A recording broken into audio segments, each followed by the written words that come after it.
Heto na! Ay, munti kang pa matumba yung cellphone ko.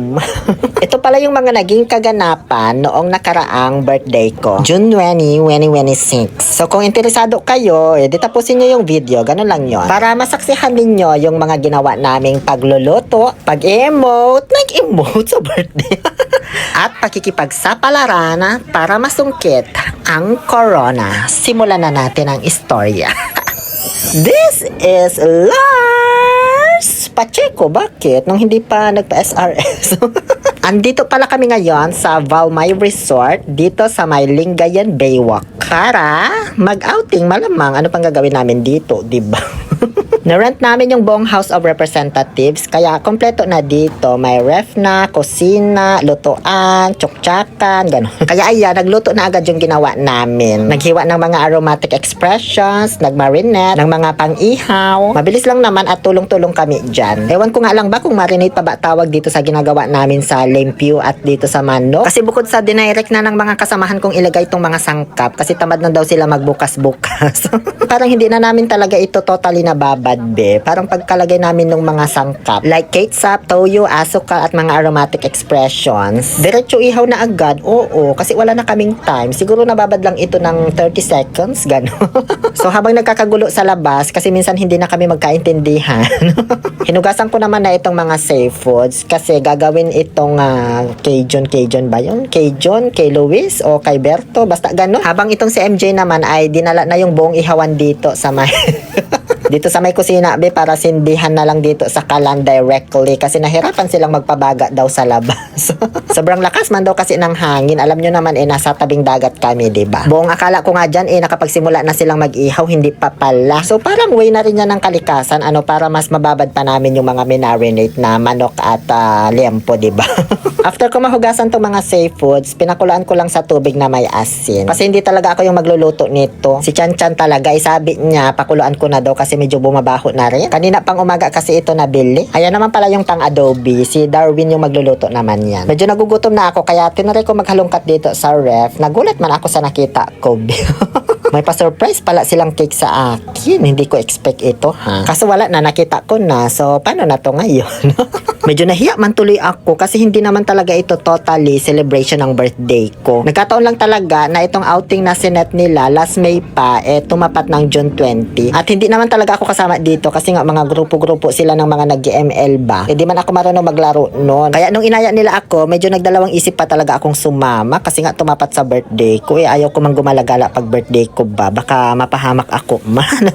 Kaso na sales talk ako kaya ayun, napasama ako dito. Minsan lang din naman, tapos para may iba din yung environment, diba? Parang ang layo naman nung nilalakbay nitong pinagkukuhanan natin ng iihawin.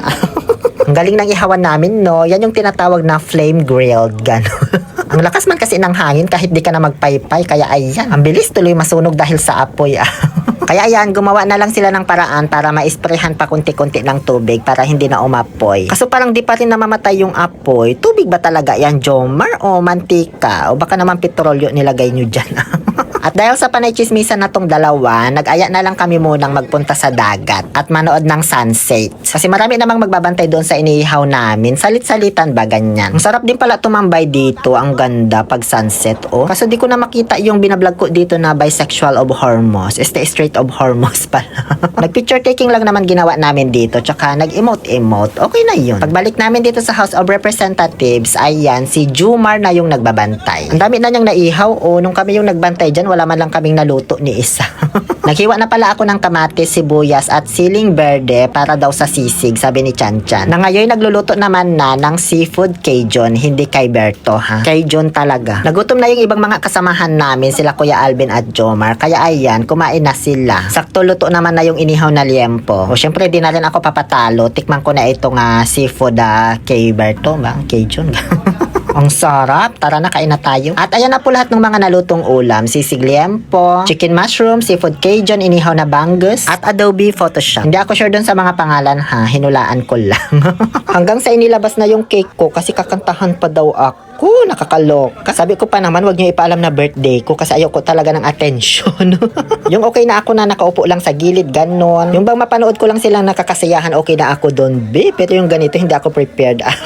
Pero seriously, super na-appreciate ko talaga ito. Especially yung mga nag-prepare ng cake, sila Kuya Dash, Kuya Alvin, Jerome, Chan Chan Doms, at yung effort ni Hyper syempre sa pag-lead kung bakit ako kinantahan na ganito at pinasayaw pa sa harap man.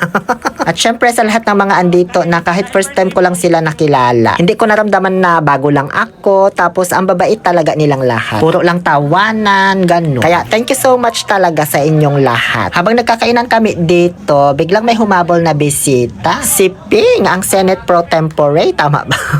O, diba? Lahat i-fist bump niyan, dahil pa politik ko, sinasabi ko sa inyo. Tinikman ko na yung cake na binigay nila. Alam nyo, bukod sa ang ganda ng design, ang sarap pa. Tatlo yung flavor sa loob, vanilla, chocolate, tsaka OB. Tapos yung texture, hindi siya yung puro hangin, na parang chiffon, ganon. Moist cake yata tawag dito. Hindi ko lang alam kasi hindi man ako maalam sa ganon. Basta ang lambot pero hindi mahangin sa loob. Kaya nga tinanong ko agad kung saan nila ito pinagawa. Sa my chef's job Red House pala. So, inquire na lang din kayo dyan kung gusto nyo magpagawa ng cake sa kanila. Medyo na-bored kami ng konti nung kalagitnaan na ng gabi. Kaya, nag-isip sila ng katuwaan na pwedeng gawin. So, ayun. Nagkaroon tuloy ng Miss Gay Lotto Beauty Pageant. Walang preparation to be ha. Kung ano lang mga nakita namin dito sa resort na pwedeng gawing costume nila. Bali, 6 silang naglaban-laban dyan. At mga straight yan sila lahat ha. Kinailangan lang talaga nilang magganyan for entertainment. Ganon. Tapos malaki yung premyong pinaglalabanan dyan, no? Kaya effort kung effort din talaga, be. Lalo na to si Jomar, pa. Ayan, sige pa, diba? Okay na yan, ayoko na magsalita, be. Baka kung ano pa masabi ko man. Siya naman si candidate number 6. Diba? Plakada ang mga costume, be. Sa first elimination, dumaan sila sa question and answer. And then, pipili ng top 3, silang tatlo yung pasok. Si candidate number 2, number 6, at number 1. Tapos, question and answer ulit with the board of judges. Saka pipili naman ng top 2. Pasok sa top 2, sina candidate number 2 and candidate number 6. At dito na sila nag-swimsuit competition. Ayan, diba? Sige, rampa pa, ayan, pak, okay na yan, be, baka mabiolate na tong page ko, man. Pagkatapos, ang nakakuha ng corona ay si candidate number 2. Yun lamang po, sobrang saya talaga ng gabi na ito, guys. Halos di na yata natulog yung iba dyan. Hanggang dito na lang pala yung nakuhanan kong video. So, dito na po natatapos ang ating vlog. Please follow for more. Muli ito po ang inyong Happy Pill Albert Castro na nagsasabing, no to toxicity, let's make people happy. Kinabukasan na ito, so syempre mag-almusal muna kami. Yan lang.